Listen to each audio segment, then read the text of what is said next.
swing at the Rice Terrace? Here I go.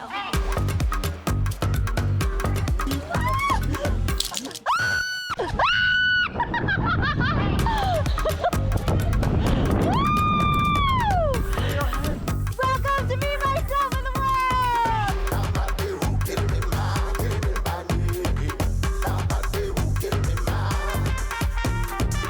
I'm Pamela Holt, your host of Me, Myself, and the World. I'm from Los Angeles, California, and I was raised on the beautiful island of Oahu, Hawaii. I've been solo traveling for quite some time, and I just recently hit my 81st country.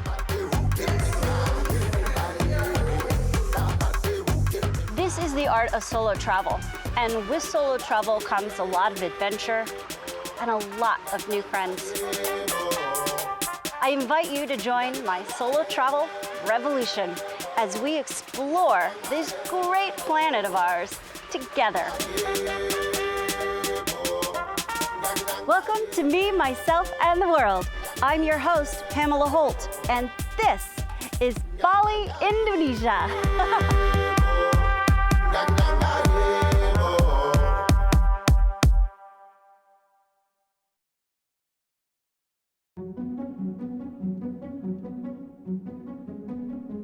In a quest for always trying something new, I'm here at the famous yoga barn in Ubud, Bali. And I am heading into a Badanasana, which is yoga with weights. It's being taught by Nadine McNeil, and I've heard she's pretty special. So I'm excited to try this class.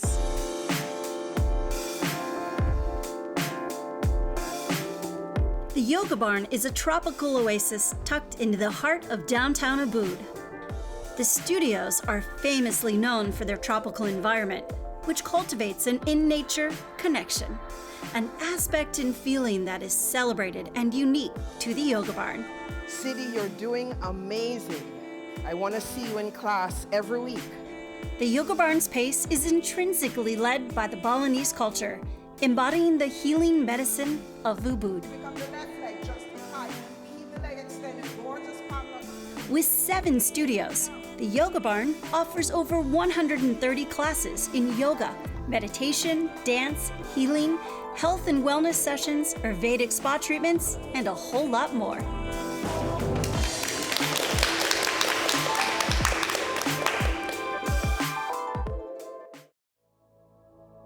I worked for the United Nations for over 20 years, mainly in the areas of emergency response and logistics. How I first came to Indonesia was following the tsunami in 2004. I was part of the relief effort in Banda Aceh. I was based in Jakarta, the country's capital, and I would travel to Bali for R&R. And so I fell in love with Bali, and when I decided I could no longer dance in 2 worlds, spreading myself too thin, Mama Bali welcomed me home. You've kind of been empowering women through Universal Empress. Can you tell me a little bit more about that? Sure. Universal Empress was born from the universe, without being redundant. In Jamaica, where I'm from, if you have locks in Rastafarian culture as a woman, you're referred to as Empress. And so, because I'd done so much travel in my former life working for the United Nations, I thought it was far more respectful for me to be the Universal Empress as opposed to the Global Gypsy. Both are lovely, and there's a bit of that in all of that, but that's how the name came about. I love that. If you could impart one thing to solo travelers, what would be your wisdom? Arrive curious. Heart and eyes wide open. Seek to understand rather than to be understood. I must confess, I'm not one of those travelers who reads up a ton of information before I go anywhere, because my philosophy is be here now. Wherever I am fully present, and eat some of the local foods. Come off the beaten path. Be curious, as I said earlier. And if we can, I know in this day and age, Instagram, etc., and constantly trying to capture images on our phones, but just see if you can be with the moment. Yeah, being present. Yes, so important. Thank you. Thank Share you. that with our viewers. Please. Okay. Thank you so much. Thank you. That's me, myself, and the world. We'll be back.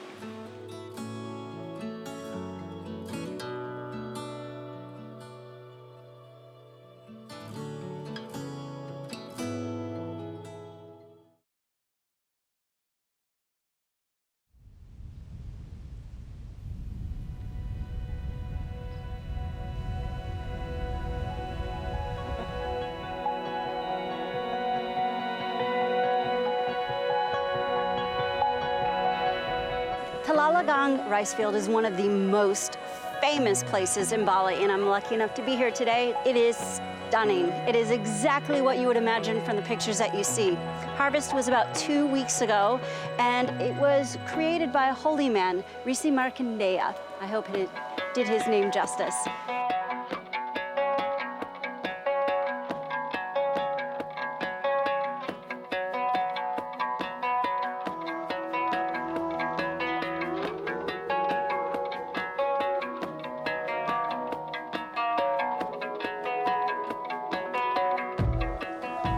It's okay? Ah.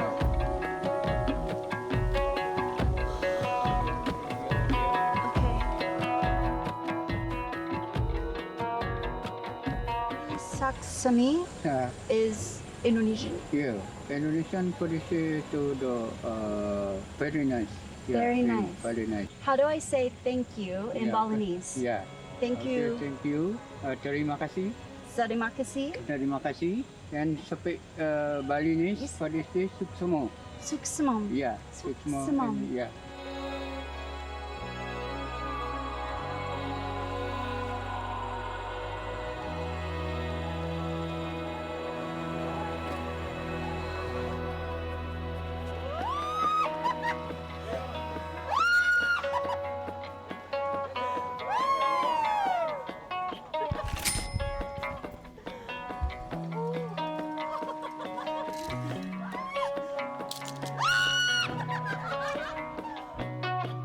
After visiting this agricultural icon just north of Ubud, it's time to head back into the city to experience a traditional Balinese dance.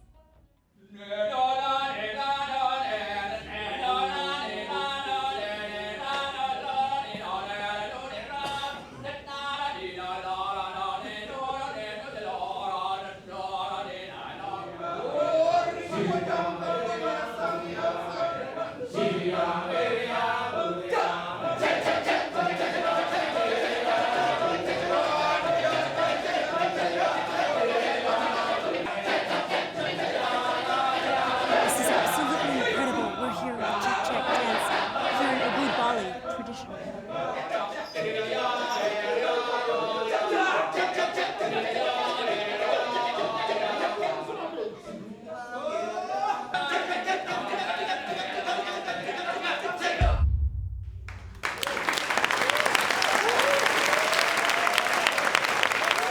An incredible chanting that just gets into your body, and you feel the energy of the Balinese dancers, the chanters. Truly incredible.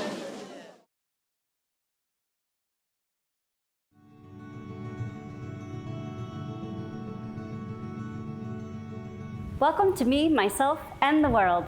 I have two of my favorite traveling friends with me here today in Bali. Please introduce yourself and tell them exactly where you're from. My name is Melissa, and I am from California. Hello. Hi. Hi, I'm Eva, and I'm from India. Eva, what brought you to Bali? To be honest, it was the visa situation, because then I felt I could be here legally for 2 months. But what kept me here was just the vibe and the energy, and it's so affordable and so beautiful. And you do a lot of solo travel. What has been one of your favorite places? I really enjoyed traveling around Eastern Europe. It was a lot of fun. It was really strange for like an Indian woman to show up in Eastern Europe. Found it really odd, you know. A lot of people didn't see people with dark skin over there, but the culture was so different from anything I've seen before, so I enjoyed that. It was Eastern Europe, so I was in Serbia, in Montenegro, and Ukraine. And in these parts, they're a lot more traditional, a lot more conservative. So quite often I got the question of, like, where's your husband? No, I don't have a husband. What are you doing here? Why are you here? Oh, wow, that's interesting. And Melissa, what brought you to Bali? What brought me to Bali? 8 years ago, I worked in Indonesia, in Jakarta. And so I'd always heard of this beautiful country called Bali. And I was so close and I didn't go. So it was kind of a life regret for 8 years that I was so close, but I didn't make it. So about a year and a half ago, I said, you know what? I'm just gonna make it work and I'm gonna figure out a way to get to Bali. So I was here a year and a half ago, fell in love, finagled my way to come back this last May, and then still found my way back here in August, and Here you are. I'm here. So what kind of solo traveler would you say you are? Do you occasionally solo travel? Do you just live in Bali? I'd say I'm a proficient solo traveler trying to figure out how to make it a lifestyle and something that I do year round. In the last year and a half, I think I've been to 8 or 9 different countries traveling by myself. So Bali is, of course, the top and favorite for me. There's something special about the wonderful culture, the beautiful people. They're so warm and welcoming, and luckily they've been welcoming to me, so I'm glad to be here. Oh, how great. What would be one thing that you would want to impart on solo travelers? It's a lot easier than it looks. I think in the beginning it seems very intimidating trying to figure out how to do, all of these things by yourself, because when you have a lot of people traveling with you, actually logistics become easier. But on the flip side, actually logistics become easier also when it's just yourself. Solo travel allows for a lot of spontaneity that you can never have with, even if you have one extra person with you. I used to, for the first 28 years of my life, I was a full-on corporate girl, and I worked in an office and just felt burnt out and physically unwell. And so I left that world really just tired and sick. Every time I used to travel before that, while I was still working, I'd meet people and they would say to me like, oh, I'm doing, 5 months here or 6 months here. And it would seem so impossible. I remember speaking to this one guy actually, and I said to him, I've always wanted to do something like that. And he was so smug. He said, well, then just do it. And, actually, once I started doing it, I completely understand what you're saying. So you've become a nomad traveler, or what do they call it? Nomad worker or digital nomad? Digital nomad. I love that. What would you impart on solo travelers? Guys, girls, young, old? Don't try to set expectations for what might come. So if you think like, oh, I'm going to have this meal, or I'm going to meet these people, or I'm going to have this type of experience, chances are you're probably going to get it wrong, and then your expectation is probably not going to be met. Right. So if you are open to people, open to experiences, and go into doing those things with no expectation and just being excited and open to experience something new, I think you will be pleasantly surprised. And you can do that in Bali, but you can also do that anywhere in the world. I love that. Well, I always tell people to join my solo travel revolution. Try to say that 5 times fast. But in actuality, it's join our solo travel revolution. All right, 5 times fast. Join our solo travel revolution. I'm Pamela Holt for Me, Myself, and the World.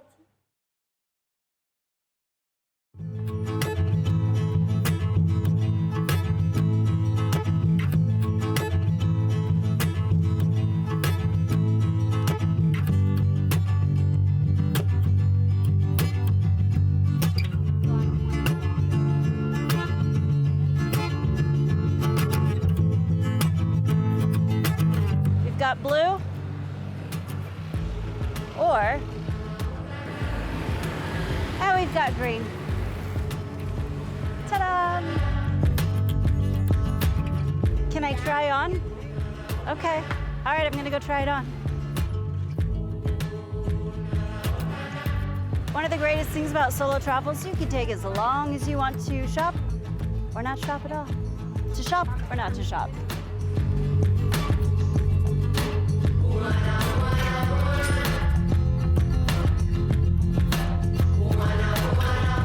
Things like this are so easy to pack, super versatile.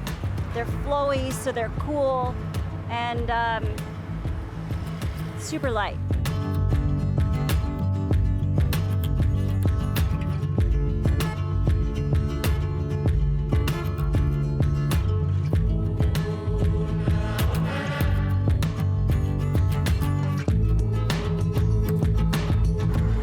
These are gorgeous. How much are these?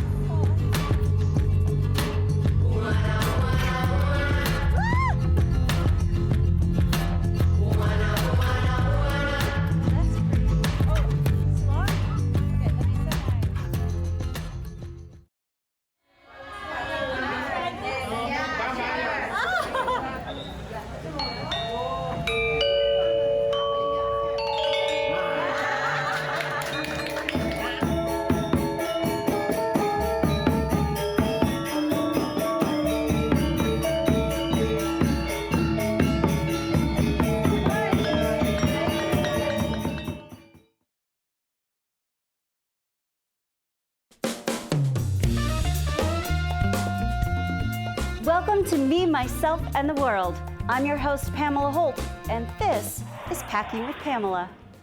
So today I want to talk about being a solo traveler and being safe. Something that I have done for a long time is I always, of course, carry ID. We have our passports, but a lot of times we leave a lot of our ID back at the hotel in the safe. Something that I have found to do is I have created a little bracelet. This just says Pamela, and it has a little medical symbol on it. And I think a lot of medical professionals look to someone either around their neck, on their ring or a bracelet to see if they have any allergies. Let's say you're not conscious and somebody needs to work on you.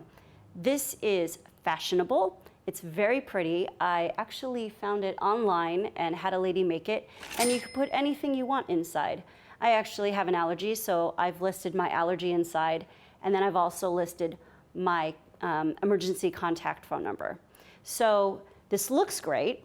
It's a fun little accessory, a little fashion accessory. It doesn't look like a medical bracelet, which a lot of people don't want to wear. So it's very pretty, but yet extremely useful. And I highly recommend having one made for yourself. All right, a big tip for all you travelers, whether you're solo or not, is bring your own water bottle. BYOWB. Yep. If you really kept count, you might go through 30 plastic water bottles a week, if not more. And if you can just get them to fill this with water, whether it's from a water cooler or something like that, you're gonna really cut down on plastic waste. What I do is I fill my water bottle from the tap in any country, and then I use SteriPen. This SteriPen simply, here, I'll show you, just dips in the water, and it tells you right away, it's like 30 seconds, it dips in the water and it purifies the water. It's incredible. I've used this in probably 15 countries, including Cuba, all of Southeast Asia, and knock on wood, never gotten sick. This is an incredible product, and between these two simple products, you're not only saving money, but you're saving the earth and really cutting down on plastic. And there's a lot of great countries, like I can name Bhutan. They encourage you to bring your own plastic bottle and refill, refill, refill. It's wonderful. Please travel with your own water bottle and get yourself some sort of SteriPen or some other item that will sterilize the water for you. I also travel with a great little, now this one this is from Hong Kong a very long time ago, but it separates all my jewelry so I can keep my necklaces, my earrings, my bracelets, and then some larger stuff inside. One of the tricks I also use is I always travel with safety pins. You never know when you need a safety pin, and it's a great place to keep it. This is also special to me because it's a memory, and so not only am I buying things, not buying knickknacks from my travels, but I'm buying things that are useful, and every time I use it, I remember that it's from Hong Kong when my family traveled there when I was a little girl, so it's special. And it's a great way to buy stuff for yourself, have memories without having tchotchkes. All right, this is another little tip with Packing with Pamela. We'll see you next time.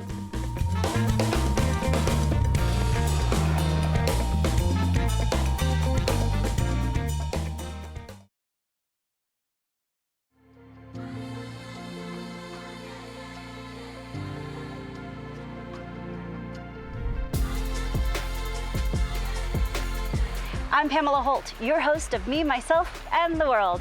I'm from Los Angeles, California, and I was raised on the beautiful island of Oahu, Hawaii. I've been solo traveling for quite some time, and I just recently hit my 81st country.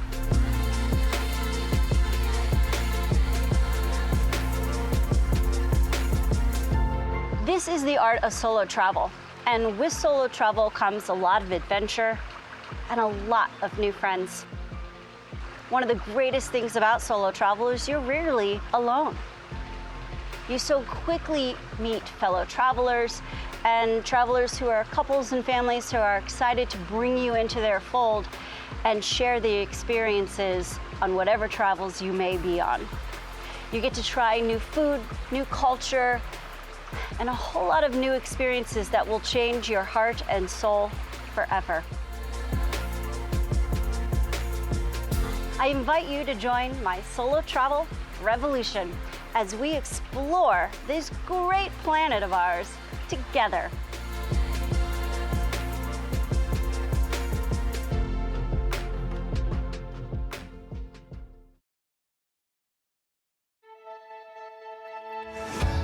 Another successful solo travel trip in Bali, Indonesia.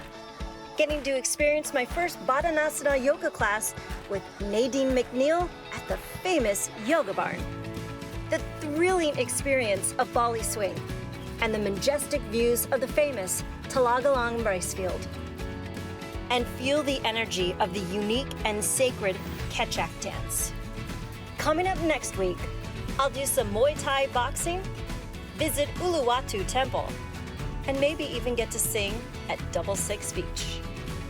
I'm Pamela Holt saying goodbye from Bali! Goodbye.